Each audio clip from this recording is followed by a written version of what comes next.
Hello दोस्तों, स्वागत है आपका हमारे YouTube चैनल दक्ष मैथ क्लासेज पर। आज हम कक्षा 10 का प्रश्न संख्या 3 करने जा रहे हैं, प्रश्नावली 1 का। तो प्रश्न है हमारा, अभाज्य गुणनखंड विधि द्वारा निम्नलिखित पूर्णांकों के HCF और LCM ज्ञात करो।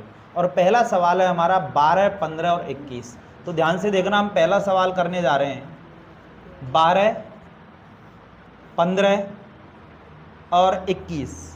12, 15 और 21 के अभाज्य गुणनखंड विधि से हम निकालेंगे HCF और LCM। तो सबसे पहले हम 12 के गुणनखंड करेंगे। 2 का भाग देंगे 2 छुकी 12, 2 का भाग देंगे 2 तिया 6 और 3 का भाग देंगे 3 एकम 3।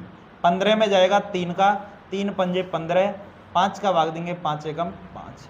21 में देंगे 3 का, 3 7 21 और 7 में 7 का 7 एकम 7।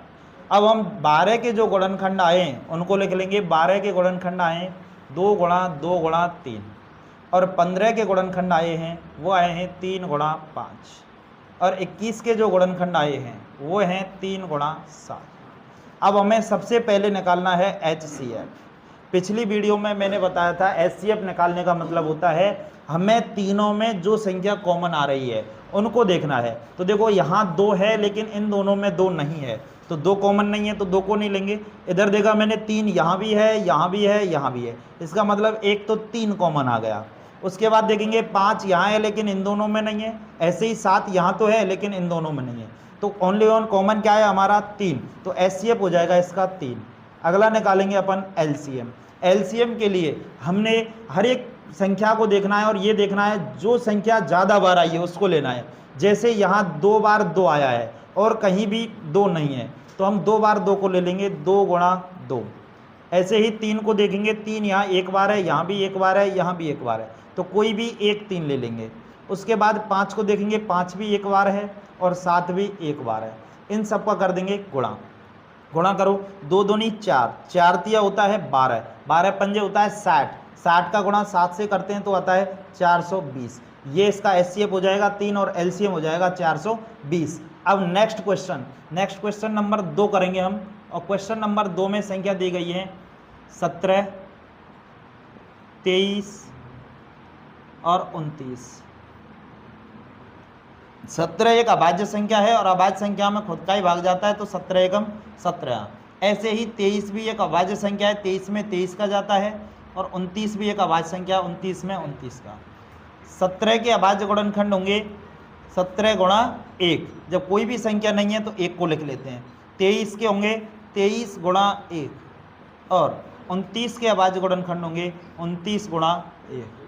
यहाँ से अगर हम HCF निकालेंगे तो तीनों में जो संख्या कॉमन आ रही है वो है 1, तो इसका मतलब HCF हो जाएगा इसका 1। LCM में देखेंगे 17 एक बार है, 17 गुणा 23 भी एक बार है, 23 गुणा 29 भी एक बार है, 29। इन तीनों का कर देंगे। क्या करना है हमें? गुणा करेंगे तो 17 का गुणा जब 23 से करेंगे, 17 का गुणा 23 से करेंगे, 17 तिया होता है 51, 51 का 1 कहाँ से लग गई 5, 17 दूना 34, 34 और 5 होता है 39। गुणा में आ जाएगा 29। 29 का गुणा जब 391 से करेंगे तो यह आएगा 11,339। तो आपका HCF 1 और LCM हो जाएगा 11,339। क्वेश्चन संख्या करने जा रहे हैं 3, जिसमें 8, 9 और 25 दी हुई हैं।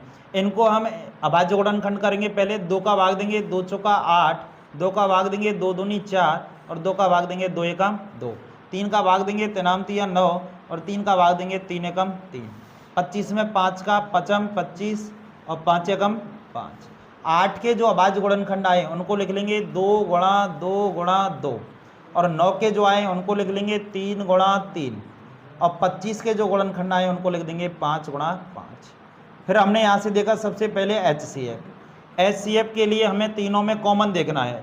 यहाँ 2 है लेकिन इनमें 2 नहीं है, यहाँ 3 है लेकिन इनमें 3 नहीं है, यहाँ 5 है इनमें 5 नहीं है, इसका मतलब कोई भी संख्या कॉमन नहीं है, इसलिए इसका HCF जो होगा वो होगा 1।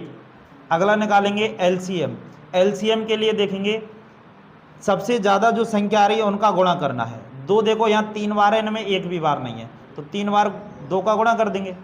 उसके बाद 3 को देखेंगे 3 2 बार है तो 3 का गुणा 2 बार कर देंगे और 5 2 बार है, 5 का गुणा भी 2 बार। गुणा करो, 2 दूनी 4, 4 दूनी 8, 8 तिया होता है 24, 24 तिया होता है 72, और 72 का गुणा कर देंगे 25 से, 72 गुणा 25, 25 दूना 50, हाथ से लग गई 5, 25 सत्ते 175, और 175 में 5 जोड़ देंगे तो 180, यानी कि आंसर आ जाएगा 1800। जा रहे हैं क्वेश्चन संख्या 4। क्वेश्चन संख्या 4 में दिया हुआ है HCF, ये दो संख्या दी गई हैं, इनका HCF है 9 तो दिया है, तो हमें LCM ज्ञात करना है इन्हीं संख्याओं का। तो कैसे करेंगे, हमें क्या दिया है वो पहले लिख लेते हैं हम। दिया है, हमें दिया है HCF कौन कौन सी संख्याओं का, 306 और 657 का, वो दे रखा है 9, और हमें ज्ञात क्या करना है, LCM हमें ज्ञात करना है।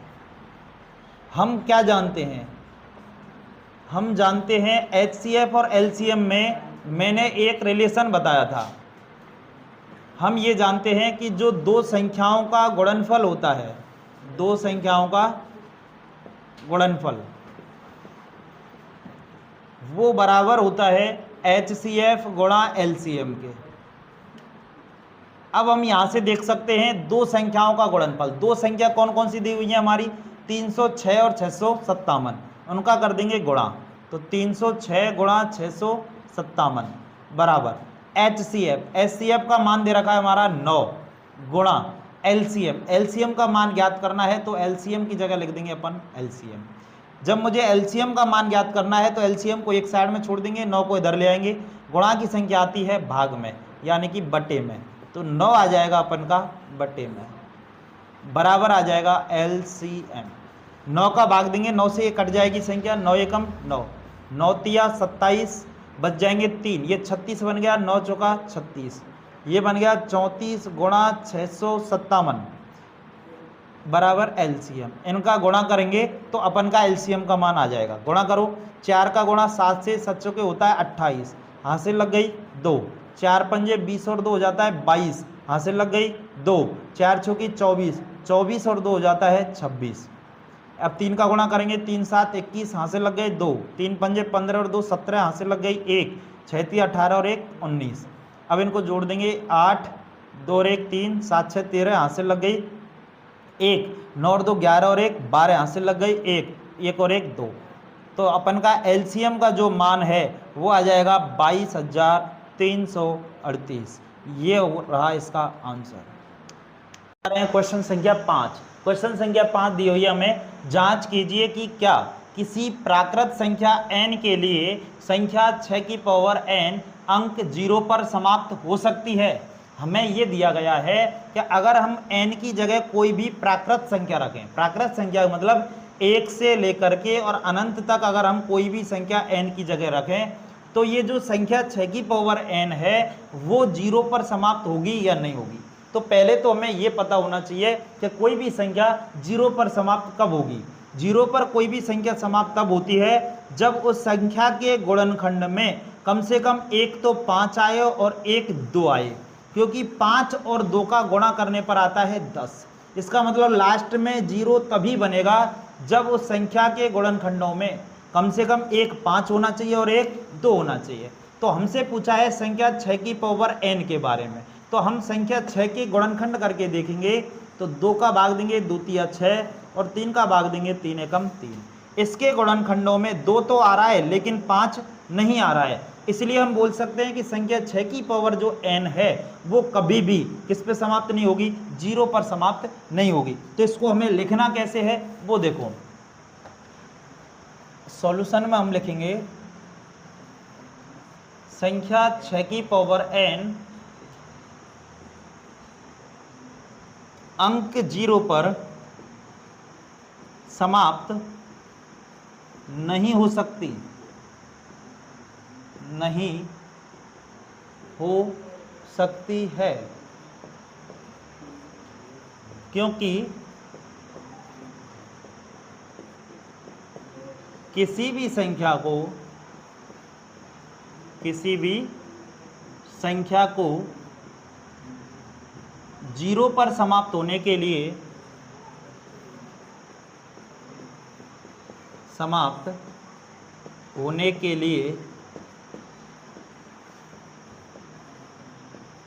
उसके गुणनखंड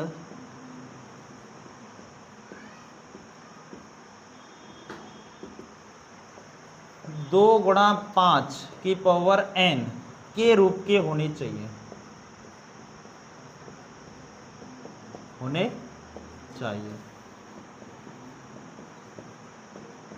संख्या 6 की पावर n में संख्या 6 के गुणनखंड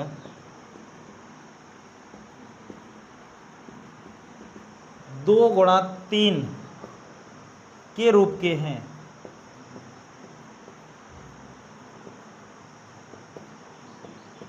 अतः संख्या 6 की पावर n अंक 0 पर समाप्त नहीं होगी।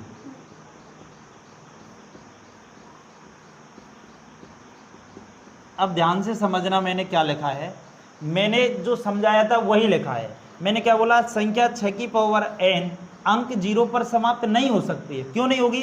क्योंकि अभी मैंने बताया था किसी भी संख्या को 0 पे समाप्त होने के लिए उसके गुणनखंड किस रूप के होने चाहिए? 2 गुणा 5 के रूप के होने चाहिए। अब हमने देखे कि संख्या 6 के जो अभाज्य गुणनखंड हैं वो किस रूप के हैं? 2 गुणा 3 के रूप के। इसका मतलब इसके अंदर 5 नहीं आ रहा है। तो ये जो संख्या है 6 की पावर n ये अंक 0 पर समाप्त नहीं होगी। वीडियो अच्छी लगी हो तो लाइक, कमेंट, चैनल सब्सक्राइब करना ना भूलें। थैंक यू, धन्यवाद।